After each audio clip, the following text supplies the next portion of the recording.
Traditional and indigenous peoples had extensive spiritually and communally based rituals and practices.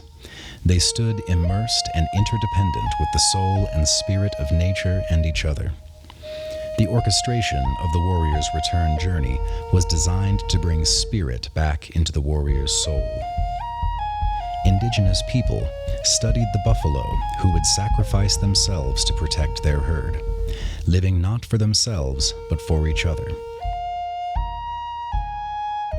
Concentric rings of protection were observed, with the older bulls ringing the younger and protecting them even if they were injured.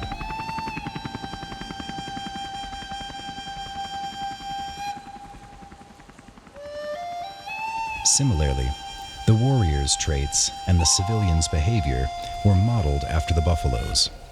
In times of danger, the warrior's place was in a protective overwatch, or the outer circle. Inside the circle, the civilians were protected and now owed their lives to the warriors.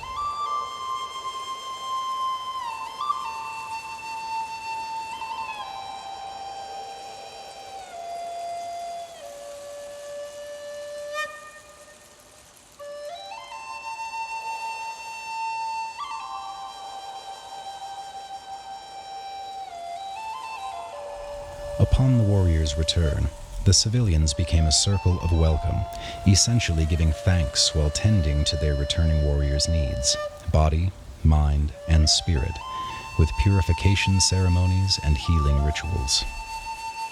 After battle, the once protective circles reversed, with civilians on the outside tending to the warriors now within the circle of respect, honor, and gratitude for the sacrifices they made for the community. In this way, both circles were renewed. The people's interdependent social structure remained intact. Warriors were restored, and the civilians gave back. Everyone was cared for in a ritual of parallel healing.